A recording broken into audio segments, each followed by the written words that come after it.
Hey, what's going on, everyone? It's your guy, Pat Bernard. I'm sorry for the inconvenience I had um with my computer. It was weird. I was trying to do this post-game show here, and I had some difficulties on my end, of course.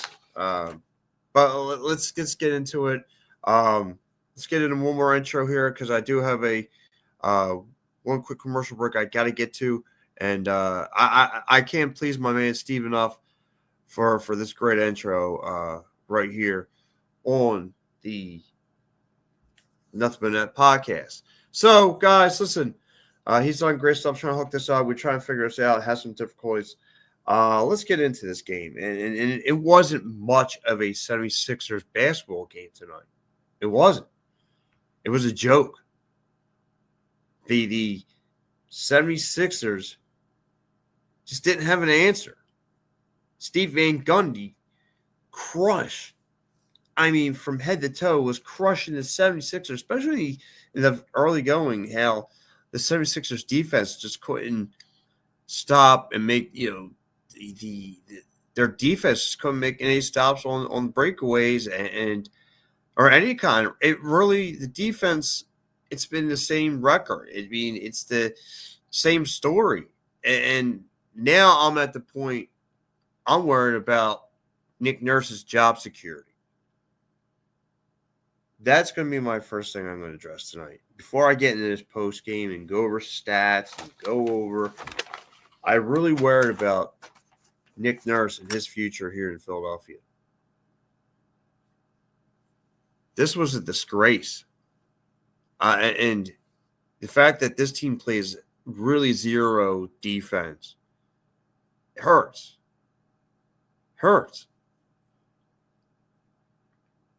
And Stan Van Gundy was alluding to it all night on the commentating tonight. Called it out.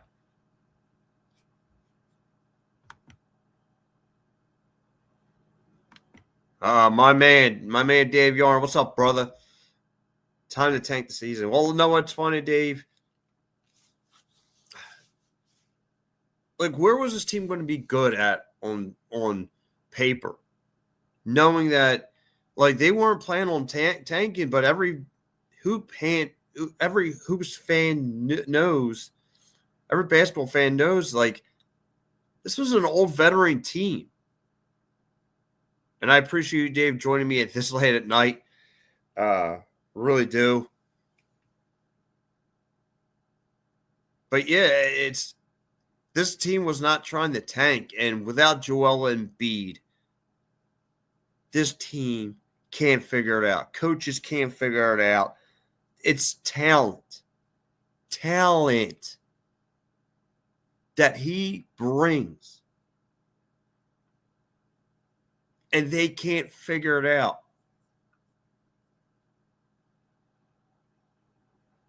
This team is heading into almost 10 straight losing games.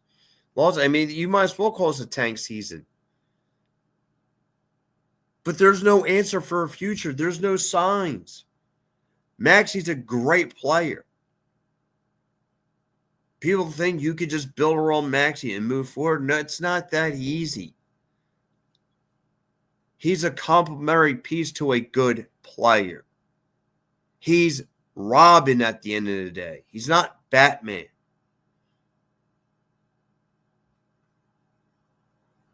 You need a Batman out there. You need the new era of Sixers hoops. And you don't have it. It's supposed to be one guy. The guy. You put Tyrese Maxey on any other team, he's going to get a ring with it. And I'm not going to knock his game, right? He had 28 points tonight. He literally carried this team on his back. Other than Gershon, who had 22 points, shot pretty decent from the perimeter with 4 3-pointers. Justin Edwards is, just a puppy who had 11 points. Ricky Council, I thought, would be a little bit more of have a scoring upside to him. No. Like, you have these puppies out there that's not really making a splash like Joel Embiid did. It's a sink or swim kind of business. There's multiple levels of this game. Joker goes off tonight. Of course he's going to look dominant. And like this game was over before it really got started, to be honest. Like, there's no hope here for the 76ers team. There's no hope. Paul George, 9 rebounds, 11 points.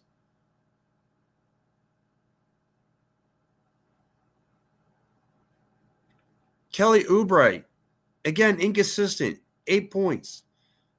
Drummond, 8 points. But, like, you saw what the Joker was able to do tonight? He read the 76ers defense like it was reading Rainbow. Saw there was a wide open down low, threw it to whoever was down there, kicked it out to the perimeter, dunked it whenever he felt like it. Like and I want to get to this comment before I go any further. My man Dave, and I appreciate Dave. You are a great friend, my man. You were up like a night owl. He goes, Max can only do so much. He's probably frustrated with the situation that he's going through with Embiid and George. It's a shame. It's just he's just signed a new contract. If I was him, I want out of this organization. And it's probably not that easy, Dave. And he's stuck. And you're right. He's stuck in this bear trap. We're nowhere to go.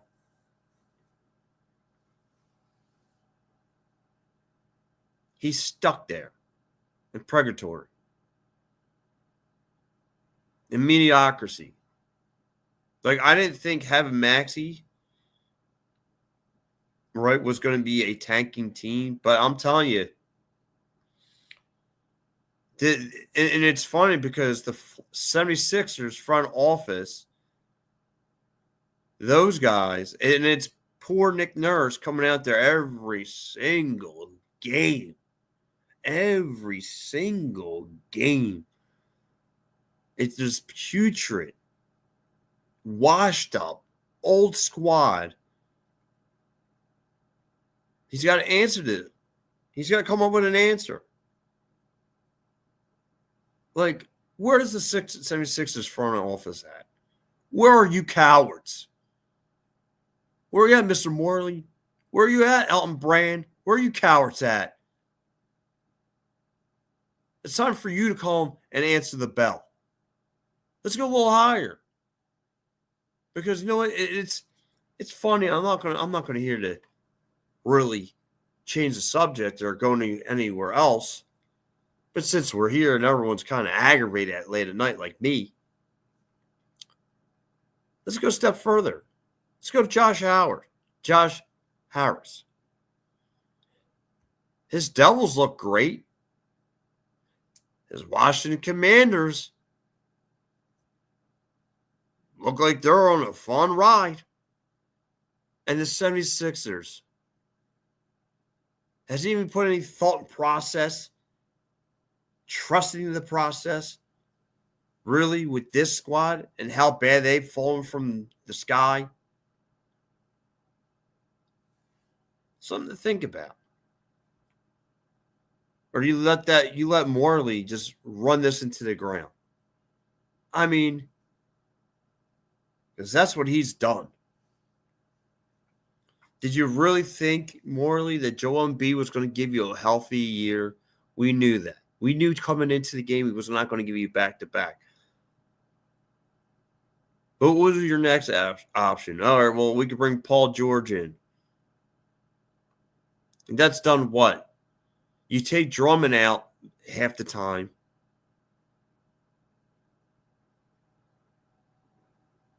Right? Drummond can't give you, he can't, he's not that young cat he was back when we first had him to go around, the first go around that we had him. He's all seasoned veteran now. Heck, he was a seasoned veteran then. But he don't have the steam like he did then. He don't have that steam. Then, this one bothers my mind, and this is where I need more clarification. You go small ball with just Paul George and Gershon. Like, did you see some of the mismatching tonight of Gershon trying to guard the Joker? That was laughable. Laughable. Michael Porter Jr. almost having close to 20 points. And the one guy I can't stand, he's just got that face. He just want to drill a couple knuckle sandwiches through it. What's his name? It was just at the top of my head. I can't believe Russell Westbrook. He's got a face. I just want to step on his shoe and use his face as a speed bag.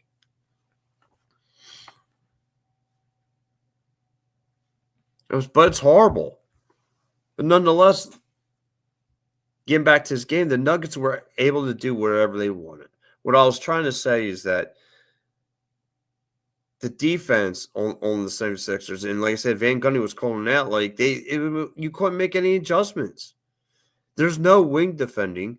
There's nothing down low. And the Joker exposed it. Like for the 76ers offense, everything ran through Tyrese Maxey. Made a couple cuts, doing his thing, have 3 3-pointers. Then what?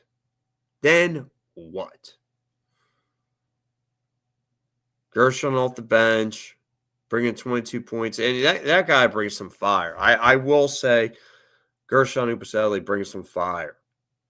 At least he tries, right? He made a nice dunk tonight. Shot pretty well from the 3-pointer. Paul George, 11 points, 9 rebounds. But it's just not good enough, man. This is laughable. And the only reason we made it to the 11th seed is when we had Joel Embiid in it.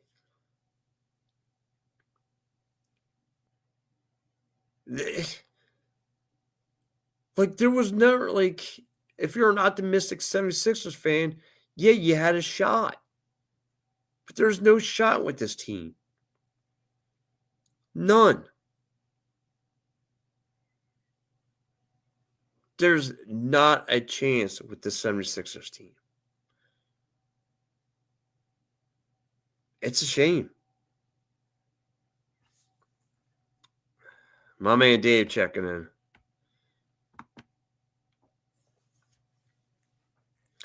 They could get something for Ubaseli at the trade deadline if they want to make a move. Yeah, but I hear you, Dave.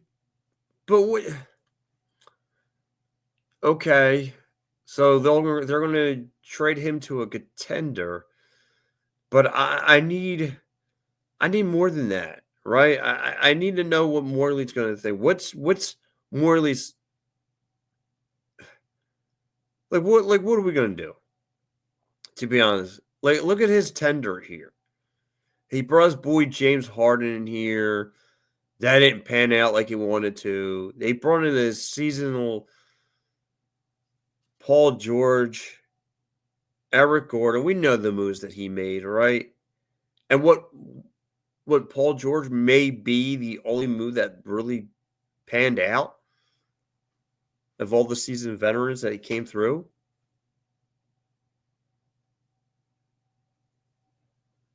And this is going to be a hard year to swallow.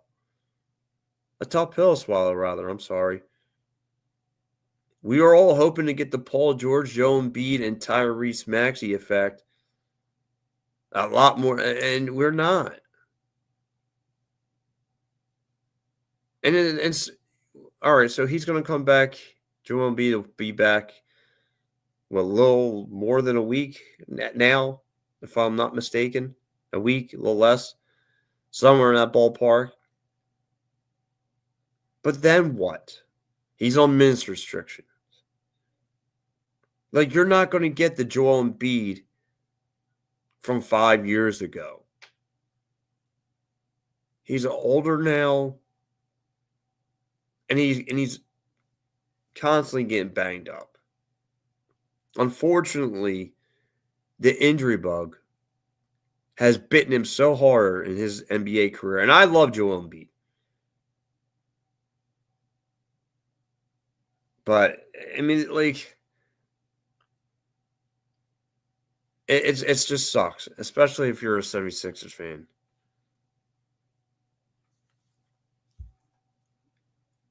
And you're watching the team on a consistent night, hoping for some kind of hope, and they just can't give it to you. Like, I know I'm trying to do the best I can to break this game down, but there's not much to really break down. This was a one-sided affair. This was the Denver Nuggets show. What do I have right here? Right here. The Joker show. That's what I got listed for you. This was the Joker show because he did everything on both sides of the floor. Did everything he wanted on both sides of the floor. And the 76ers team just didn't have an answer. It's funny because 2 weeks ago on my show, the Pat Bernard show, I said the 76ers have an interesting – because they're going to be facing 500 teams with a 500 record or more or above for the next 2 weeks. And, man, hold on. Let me get back before I get in my statement. Dave says they would be better just to shut Joe Embiid. You know, it's funny too, Dave. It's funny you say that because a couple guys I worked with last year, my man Dives especially, like, just wanted to shut Joe Embiid down. This was last year. Shut him down and then restart him in next season. Here we are next season. Are we going to let him play like a handful of games and have the same thing go through our brains? Shut him down this year. Shut him down next year. Shut him down. Terrible. And it's like, what's next? Like, there should be a plan in the mind 3 years ago. There should have been a plan. Now you don't have no trade value for the guy. There's none. No one's going to want to take that on. At this point, Joel Embiid might as well just join commentary for one of the major markets like ESPN or NBA TV. Be like a commentary guy, just become part of the commentary team or something else. And I'm okay with that. Or you know what I mean? Be part of some way be part of the coaching organization if he truly wanted. But his NBA career it just sucks. Like I said, the injury bug has bit him so hard in his shoulder. And like I said, it's tough. It's really tough to swallow as especially a Joel Embiid fan like I am. But anyway, it is what it is. So again, tonight, 76ers lose. Lose 144 to 109. Another loss. Let's get to some of them. Not a big card tonight. Not a whole big. Let's go around the league. Oh, by the way, let me go around. It's not hard.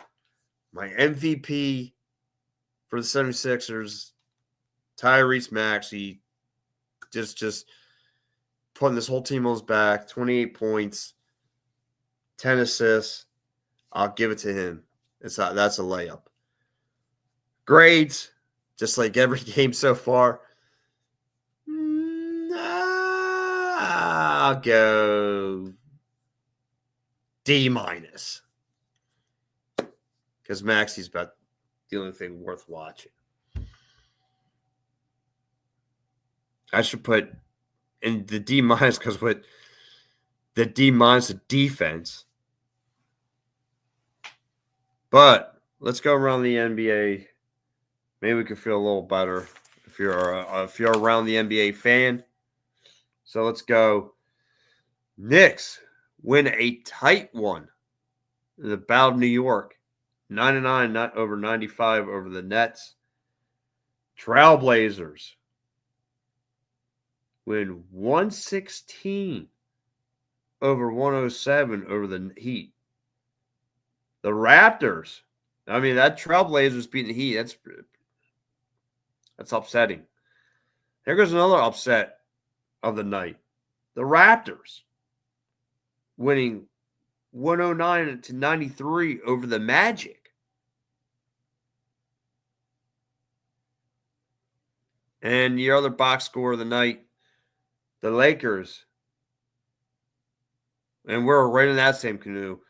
The Lakers beat the Wizards 111 to 88. We are on that Washington Wizards canoe. We are on that level.